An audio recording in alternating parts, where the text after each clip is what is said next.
Welcome back to Beyond the Uniform. I'm Justin Asiri, and my goal is to help members of the military community thrive in their civilian career. Today's episode number 361, Purpose After Military Service with Craig Filek.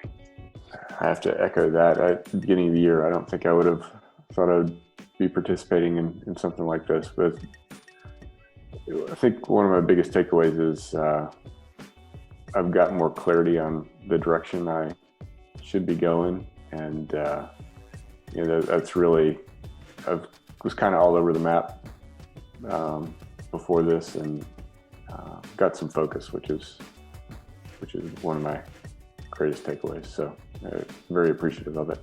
Well, normally on the show, I have on military veterans who are talking about their civilian career, what they do, how they got there, and advice for others seeking to do the same. Today, we're deviating from that format to have back on the show a friend of mine and colleague of mine, Craig. Back in January, we had him on the show to talk about something that has come up in almost every single one of the 350 interviews I've done with Beyond the Uniform, and that is purpose, redefining one's purpose once one leaves the military. And as we talked about, it's also something that people have to do multiple times throughout their life, constantly reevaluating and seeing if their values have held true, if there's new insights about their purpose and the mission that is driving their life. So back in episode 339, and I'll put a link to that in the show notes at beyondtheuniform.org. In episode 339, Craig and I sat down to talk about purpose mapping, which is his life's work, which is a process I spent weeks going through with him one-on-one and defining my own purpose. 10 years out of the military, redefining that purpose again. And Craig and I talked about that in episode 339. Definitely check it out if you haven't listened to it already. Shortly after that, Craig and I co-hosted a 90-minute live seminar. We had over 90 people register for that event. And in those 90 minutes, Craig worked with people one-on-one as a group and walked through tactical steps to uncover one's purpose, a structure for defining and discovering your purpose in life. And the webinar was really well received, and we rolled that into a 10-week masterclass where we met for 90 minutes to 2 hours every single week for 10 weeks with a group of 5 individuals, all of whom were either active duty or military veterans, to help them figure out their purpose. And so today's episode, Craig and I sat down after that 10-week seminar. We did a 1-month check-in with everyone. We sat down to just kind of compare notes and have a discussion around what we learned about doing this purpose work with military veterans. And the biggest thing I want you to know, in addition to today's episode, is that we are going to be doing another webinar on July 21st, 2020, July 21st at 6 p.m. Pacific time. Craig and I will co-host a 90-minute seminar. And for those of you who joined last time, it'd be worth joining again. If you missed last time, it's definitely worth doing this one live because Craig will take even more time this time to work with people one-on-one after he kind of lays the foundation for everyone and walks you through a worksheet that you'll get to help you start to uncover your purpose. And I cannot recommend this enough. It's something that I'm very grateful to have participated in with Craig these last 10 weeks. And it's something we plan to do multiple times a year. And so the next step, if you're interested in that, is to go to the website or the show notes of this. The URL is beyondtheuniform.org/purpose-mapping-webinar, purpose mapping webinar. And I'll link to that in the show notes for this episode. But if you are excited by this, don't wait. Sign up, register. It's completely free. 90 minutes. We will use every single minute efficiently. I promise you that. And I will say, and you'll hear this in my interview with Craig, this is incredibly powerful work. And I have not found anyone even close to the realm with Craig with this work of taking people and helping them go from 0 to 100 in terms of feeling on purpose in their life and defining who they are, what sets them apart, and what they want to do to make a dent in this world for the better. So if that excites you, check out beyondtheuniform.org/purpose mapping webinar. So with that, let's dive into my conversation with Craig. Dive, dive. Well, Craig, welcome back to Beyond the Uniform, your second appearance on the podcast. And I have to say, it's been so much fun the last 10 weeks doing this work with you. I feel like I'm going through a little bit of withdrawals of not having our weekly evening sessions with you and the group. Yeah, it was so much fun, and I'm looking forward to the next round with you. Well, I just wanted to bring listeners up to speed. And about maybe, 3 months ago, maybe we held a webinar and we spent 90 minutes where you were just kind of working with people and helping them make progress towards defining their purpose. And then we had about 6 people sign up to go deep with us, and we took 10 weeks with them.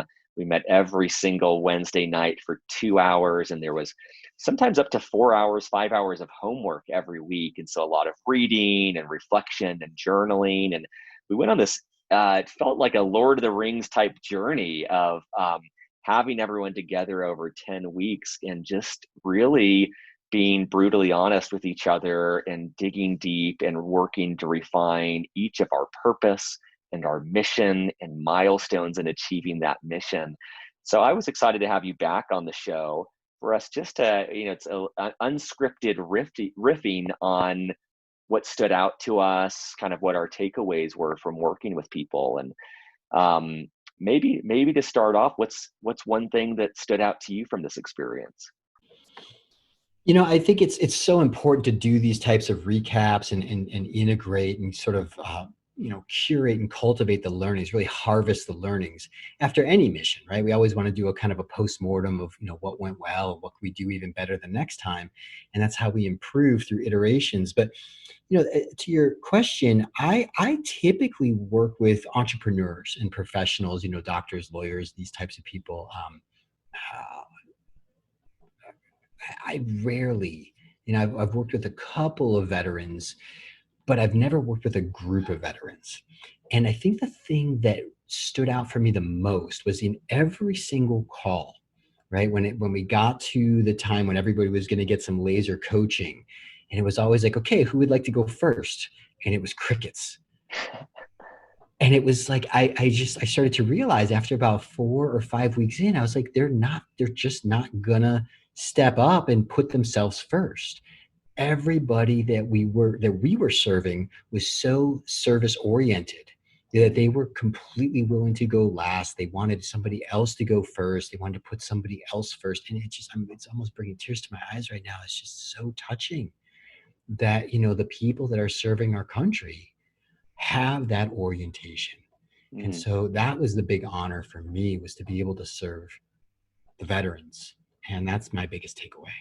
That's great. I hadn't put that one together, and it is kind of, my mind instantly went to the acronym I always heard for Navy was never again volunteer yourself, and so that's where my mind went. But yeah, I can see that trend of not wanting to take up space, or it's almost like a scarcity mentality of like, if I take time, that's going to take time away from someone else. That's actually incredibly true in my experience for myself and the people that I've had on the show. That's really interesting.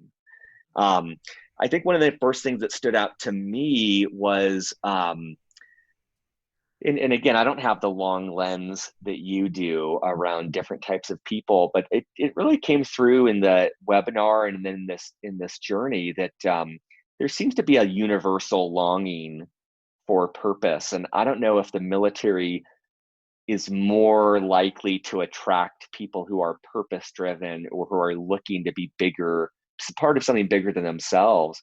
But it came through on each call like a very from each of 6 different individuals, each of them having a similar yearning to contribute more to their families, their community, the workplace, the world in general, and to also really long for clarity of like, what is my mission? What am I uniquely able to do? And I certainly identify with that as well. But it just kind of raised this hypothesis for me that the military might tend to attract people that are purpose and mission driven. And then that sense of almost, I picture Wile E. Coyote running off the cliff and then slowly realizing there's no ground underneath him. And that moment of panic, I feel like many of us go through that, of just realizing that the purpose that was our foundation for so long is now gone. And we really have to, it's incumbent on us to figure out what that next purpose will be. Yeah. Yeah, I noticed that as well. And what struck me as you were speaking is that it's not just, because I do think we're all innately driven towards purpose and meaning, right? And flow, because I think flow and purpose are synonymous. But what I notice with the military population is a dedication.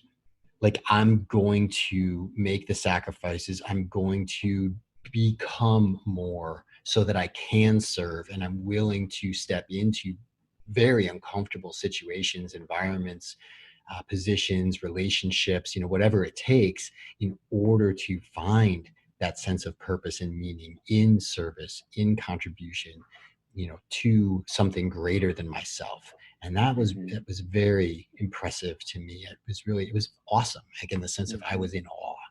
Yeah, I love that. And another thing that stood out to me was it was a powerful reminder to me because 10 weeks, that was over 20 hours of time together. That's and in a very vulnerable capacity of being very honest about what motivates us and who we really are. And that might be different than what we've been told or what we've thought in the past. But one thing that stood out to me is like, this is work that you can't do alone. This is work you can't do in isolation. And the two things that stood out to me is first of all, when you are working with people, and I'm sure the other six people would agree with this, when you are working with people one on one in the group, there were moments where I saw the person you were work with, like the light bulb goes off, their body and their face relaxes, or they let out a sigh, and you really see a shift in their understanding of themselves or their purpose. Like, it's like the blocks are sinking down in the foundation. And it was really amazing to watch. And it's kind of, again, it was like you're just tugging at these little strings. You're maybe changing a word or asking a question or pointing out something that they would not have been able to do on their own. And I loved that sense that just having someone external who isn't so caught up in everything, that it's easier to see those little insights or to offer something from the work that you've done. And the other part of that, this thought of not going it alone, is the number of times that you would be working with someone and it would benefit someone else or the entire group, where they would say like, oh yeah, I relate to that. Or even the members seeing another member articulate a struggle or something like that, they're like, oh, I might not have been able to put that into words myself, but now that they've said it, yeah, that makes sense for me. And the sense, that's why it felt like a camaraderie of like learning from each other and learning together. And I just really want to stress that, like, this sort of work, it's really is possible for me to think of these breakthroughs coming through from someone reading a book or journaling 30 minutes a day, or I just, you need others around you on that journey. Absolutely.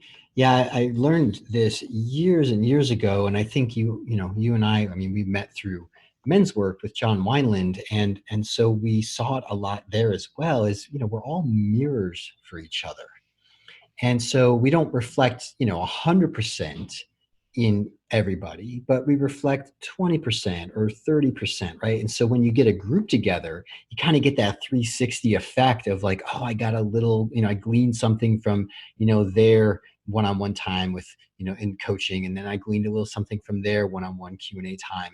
And over the course of the call and over the course of the 10 weeks, there's so much, many facets of reflection that it brings up all the little blind spots, whether they're, something huge and obvious, or whether it's just that little insight that unlocks something that 2 weeks later is like, oh, I've been struggling with this for decades and now suddenly it's clear.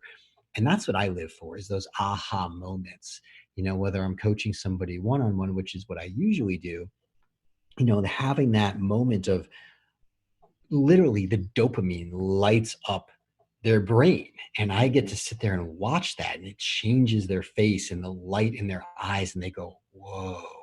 But then to do that in a group and have 2 or 3 people's light bulbs going off at the same time, and then by the end of the call everybody's lit up, that is such a cool experience. And you can never get that alone. It's by definition a group experience. I love that image of the mirroring. That's a powerful thought of just kind of reflecting, and I love that. I was also struck by, we had although it was all military community, it was diverse in terms of gender, in terms of branch of service. Most were veterans. One was active duty, but and I want to honor the anonymity of the group, but it stood out to me that like one of the as we defined purpose and started to go deeper into mission, like one of actually two of the people was like about their relationship with their children or with their partner, and shifting that dynamic. One was around someone who was going to start a family and take a what I think was probably one of the more powerful moments for me, when this person was talking about fostering a child and taking steps towards that. And one person, it seemed like, was a pretty big epiphany around the type of work that they wanted to do. They've been out of the military for years and wanting to change that career. And then one person was just, it just felt like foundational, how they show up in the world and who they are, and changing relations with themselves and with family members, and just that just felt like this tectonic plate shifting. And so it was interesting to me that, given the similarity of backgrounds, just given where people are at in life and what their unique aspirations are, the missions were very divergent. It wasn't, my mission is to keep our country safe, which we all had in common, but it's like, man, we're all going after different things now, and very, very unique and differentiated missions that were driving each member. Yeah, and some of them were kind of like very obvious. And it was this sense of, oh, well, that's been relatively clear to me, but now that you put it this way, I'm going to allow myself, there's like a relaxation of like, oh, I don't have to do anything else but the thing that my heart is just drawn towards. Right. And it just created this, I call it the chiropractic adjustment to the soul. It creates this sense of internal alignment. Whereas for some of the other people, it was like, wow, I didn't even see that coming, but that is so cool. And it's so clearly on point. Mm-hmm. And it's like all the baggage about social conditioning and family conditioning, perhaps religious conditioning, or even the military conditioning, now that they're out, however long of a period of time, there's a sense of like, oh, I can just be aligned with myself. I don't have to be, I use the metaphor of like, there's train tracks, and then the conditioning kind of cocks the wheels, 3 to 5%. So it's kind of grinding down the tracks, and there's all this friction. You get that chiropractic adjustment, and it's just, whew, and everything feels aligned. And there's just this sense of like, cool, I can put all of my energy, all of my resources, all of my talents and powers in the direction of the thing that matters most to me. And I really don't have to worry about the rest, because it kind of takes care of itself when I'm on fire for the thing that matters most to me. Mm. When you say that, it's like the realization for me is how powerful it is for people. Like, the two things are, one, people giving themselves permission to embrace or go after that. And that's true. Like it wasn't like all of these were things way out of left field. It wasn't like all of them were like, oh, I want to be an astronaut on the moon all of a sudden. And how powerful it is though, just to have the permission to say like, oh yeah, this is what's right for me. I'm going to do it. And the flip side of that is how powerful it is to be seen and heard in that. And I think that that's one of the, because I made a note about the connection piece that was really powerful of,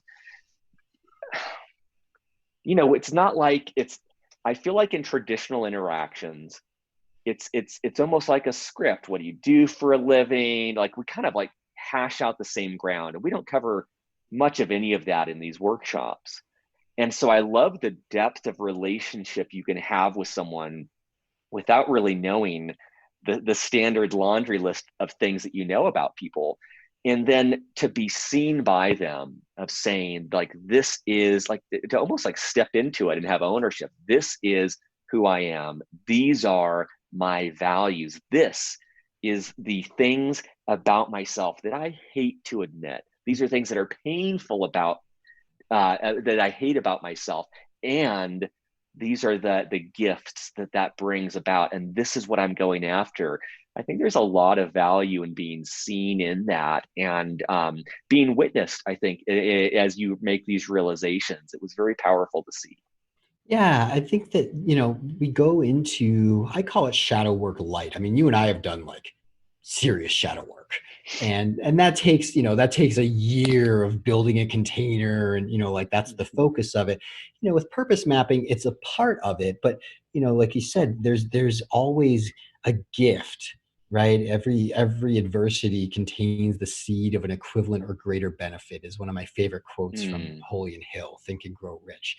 And so we get the gold out of the shadow. It's kind of the white dot and the black side of the yin yang. And to be witnessed in those ways of being that we wish weren't part of us, but that are innately part of us, and to just be witnessed and still loved and still respected, and actually respected more for bringing it forward and owning it, because everybody can see it anyways. We might not have a name for it, but once we kind of put it on the map, so to speak, and it's like, oh, and then everybody goes, well, yeah, I mean, it's kind of obvious, and I love you anyways, and there's no problem here. And I got my own version of that. And everybody by the end of the call is like, yeah, okay, all right, I can take that energy, attention, and power that I've been using to push away that part of me, and I can use it to double down on my strengths, which are also crystal clear to me now, and razor sharp, and that burning tip of the spear kind of image that I can then put the energy into that direction. That's what creates that sense of flow and that sense of, whoa, time stops. My ego falls away. The inner critic that's telling me I'm such a bad person for XYZ part of me, that just disappears when we're fully aligned with our purpose. And so I think there's that sense of, I remember there was a couple of calls where, I would literally say, can you guys all see that about them? Because, there were the person that I was coaching in that moment, it was like, I don't know. And I'm like, well, can you guys see that? And everybody's like, yeah, totally. And you're like, okay, all right. Whether it's, strengths or weaknesses, right? Whatever. It's like, okay, I can digest that. And so the group really helps to metabolize all these different parts of ourselves until we've distilled it down to the most nourishing, I call it the haiku, right? Just a couple of keywords that help us put that north, south, east, west on the map, so we maintain our orientation to life really for the rest of our lives. We've got this framework. So yeah, the group process is so powerful, and that's why I'm excited to do this again with you. And I had forgotten about that piece too, because at one point, maybe midway through, part of your curriculum that they have access to is them following a protocol for getting 360 feedback and reaching out to friends and families. And it was similar. There was a lot of things where they're like, yeah, these are the things that I kind of knew about myself. These are the things I didn't realize. And we had that in the group as well of like, I loved when you would do that. It's like the person is grappling with something of like, am I like this? And you're like, do you guys see this? And everyone's like, yes, of course this person is like this. But when we're in our own little bubble, it can be really hard to see these things about ourselves. Well, Yeah. and we can beat ourselves up mercilessly, you know, because the things that we're hiding, repressing, and denying. I mean, just to do just a brief Psych 101, you know, that those shadow parts of us, right? Shadow is what we hide, repress, and deny. And those parts that happens in childhood, right? It's the social conditioning, it's the family conditioning of no, good boys don't do those things, good girls don't say those things, and we go, oh no, mama, I'm not this bad boy that does those things, I don't hit my brother and take his candy, I'm this good boy, even though I do, right? I hide that part because I want my mom to take me home and put me in a nice warm bed and feed me and love me and not leave me out for saber-toothed tiger food. I mean, this is hundreds of thousands of years of genetic evolution, right? And we repress these parts, but as we get into you know, midlife, into our 30s and 40s and 50s, we have to turn back and say, okay, what was that I discarded and disregarded, that I've been using almost half my energy every day to repress this other half of my energy that I have been taught is not okay. Once we dig into that and kind of excavate it and pull it out, it's like, oh, it was just this tiny little, you know, you ever get a sliver and it hurts so much and you get it out and you can barely see it and you're like, ah, that was like nothing. And you kind of, right, you're done with it. There's that experience of when we get witnessed in it and when we put it on the map and just kind of see it for what it is, it loses its power. And we get all that energy back again to put into and double down on our strengths, invest in, you know, going in the direction we most want to go. And that's when things just take off in our lives. And I'll be very excited. You know, we should do like a 6-month check-in with everybody from this group and just see how they're doing, because things start happening really quick once you get that alignment.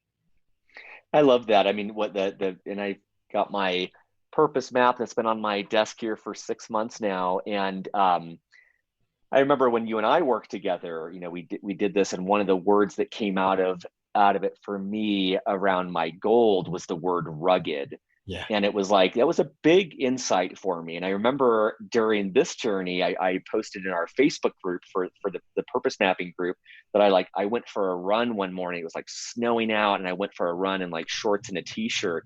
And that was specifically to cultivate that attribute. It was like, oh, I know that this is something good in me that I bring to the world, and I want to deepen in that. It felt like in our work, you helped me identify something, and then I could come up with exercises to isolate that muscle and to really try to get better at it. So I love that sense of like, once we have clarity on our strengths, it just allows us to focus more attention and energy to do that, rather than this nebulous spaghetti mix of things. And the other piece that came through when you were saying that is just realizing like how, let's just broaden this to purpose or understanding oneself. It's so different than any other work that we do in our lives. It's not the straightforward work of preparing for a final exam. It's not reading chapters 1 through 10 and memorizing answers. It's not even, not to oversimplify, but it's not, you know, we're going to take this hill. I know there's a lot of complexity that goes into that sort of war scenario, but this work is so inherently messy and nebulous and not straightforward. And I can think of every single person in our group, if you were to chart on like a line graph, like there were calls where they were ending in the dumps and then on top of the mountain, and it was like this tornado of throwing people in, and there's structure, but it's like really digging deep and then not knowing and having certainty and confusion. And I want to honor, first of all, the incredible curriculum and process you put together to be a river guide and hold people's hands through this tsunami, but also just naming for listeners, like for those of you who do want to better understand yourself, or you do want to find a deeply true calling and purpose, it's not for the faint of heart. It's not as easy as listening to a podcast and you've got it and you're going. It really is a lifelong commitment that will exercise different muscles and use different structures and supports than you've probably ever used before in your life. Yeah. Yeah, I think the nature of the hero's journey is that we leave the ordinary world, right? Where everything is just the same every day. We're kind of, turning the crank, just grinding it out. And then there's this sense of there's got to be something more, or maybe the question occurs is, okay, now what? What's next? What's next for me?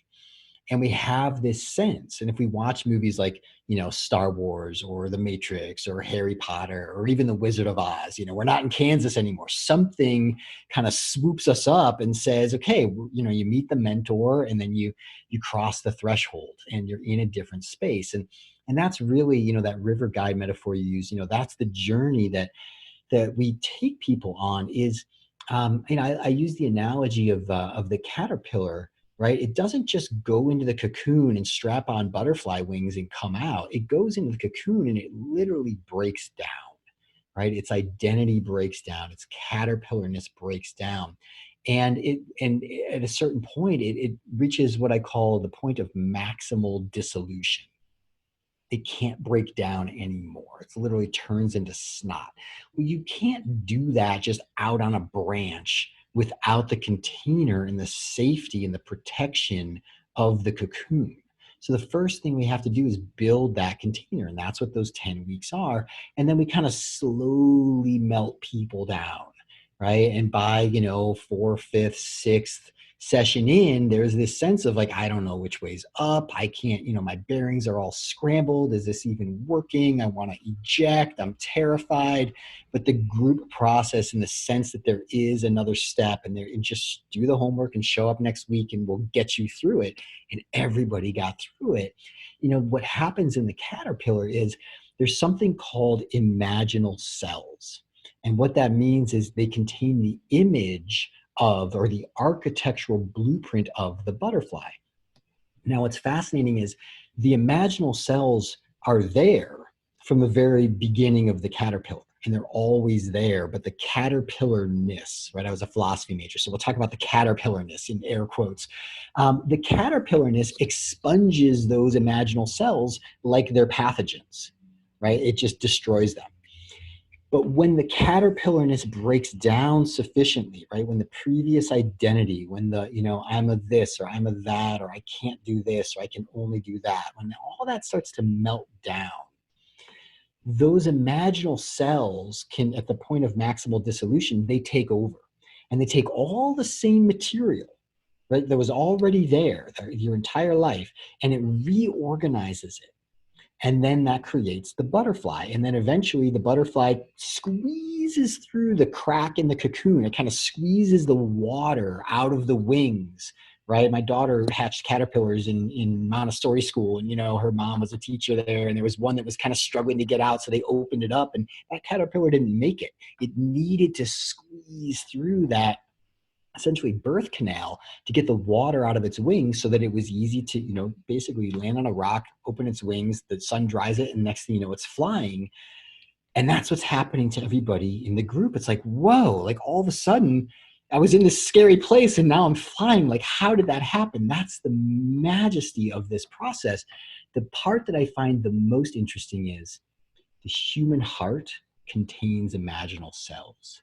And so that's the work that we're doing. And that's what you and I got to witness. It was just beautiful. I mean, to see people take flight, it's like, wow, where did that come from? But it was in you all along.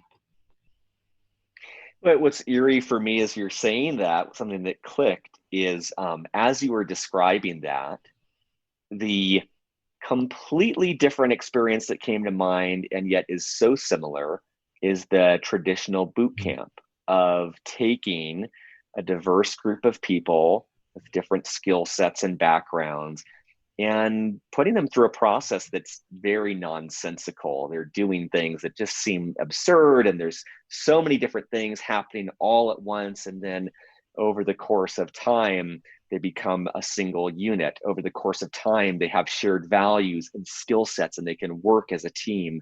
And it's almost as if when you're describing this, it's like you've engineered a reverse boot camp of helping people untangle, of like, I get now, maybe where I picked this up when I was 5 years old, but that's that's not who I am, or that's not what I want to be. Those aren't my values. That was put on me. Or, I was chasing this, but now I've changed and that doesn't hold any meaning. But this over here really has the juice that I want to go after.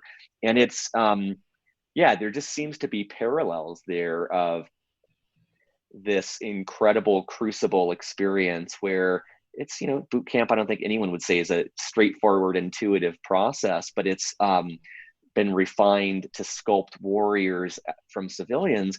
What I appreciate about this purpose mapping journey is it's like a very, very different approach to take people to really help them define their new purpose, their new values, their new goal and mission. And that's very Yeah, powerful. it's individuation. It's individuation, and it's all about, what is the internal design? What are you wired for? Right? Because most people that I work with, and this group was, no exception, um, highly capable people, right? They could pretty much do anything that they put their minds to. But, I mean, I'll just use myself as an example. I'm never going to, I can't even play like pickup basketball. Like it's just not like, forget it. Right. And so people say, well, that's a fixed mindset and you should apply yourself and you could do anything if you can believe it and achieve it, whatever. We want to increase your odds. We want to make it a little bit easier and we want to figure out, well, what are you wired for right out the gate? So like I use the example of a border collie. You take a border collie and you put it in a high-rise apartment in Manhattan, and that dog is going to be so anxious it licks a hole in its paw, just from sitting around all day.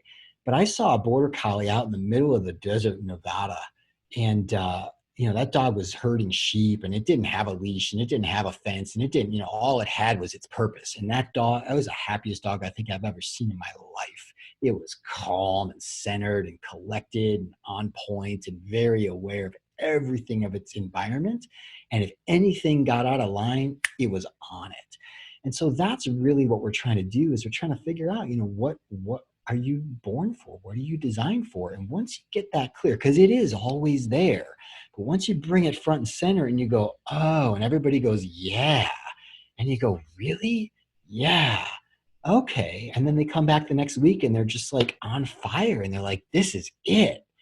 Everything else reassembles, your whole life, all your priorities and what you do all day, it all reorganizes around that focus. Life just gets clear and simple and your decisions all become easy because they're all gauged against that litmus test of, is this what I'm born for or not? And it just gets very, very cut and dry at that point. Awesome. Well, I'm so excited to go on this journey again with you with multiple groups, but and I'm excited too. In the show notes, we'll have more information about a webinar if you're listening to this live in a couple of weeks. That you'll get a chance, 90 minutes, absolutely free, 90 minutes of doing some of this on your own and seeing Craig work with people. But it's really powerful, and it's like you're helping people rebuild the foundations of what will become cathedrals, the cathedral of their life. And it's, in my view, it's very noble work to help people get this clarity and figure out the butterfly or the shape that they want to take. And yeah, I'm excited to continue this journey with you. Yeah, it's an absolute honor. And, I want to invite you, if you're listening, we're going to do this 90-minute webinar. And, the point is to get a chance to meet each other, and see, is this the right fit? Are Justin and I the right guides for you? Is this something that you feel called to? Are you in the grind? Are you in the ordinary world? Does listening to this podcast light you up enough to say, this could be my call to adventure? Let me come and meet the mentors. Maybe I'll cross the threshold, but this is the opportunity to find out and to get a little flavor and get a little coaching. We're going to invite everybody who wants to get some one-on-one time with me. I'm happy to coach people, and we probably won't get to everybody. We didn't last time, but we got to enough people where you get a sense of, yeah, I could see myself taking this journey, and then we can talk about what the next steps are. Awesome. Thank you, Craig. We'll hope to see all our listeners at this webinar. Yeah, looking forward to it. Thanks, Justin. Surface, surface, surface.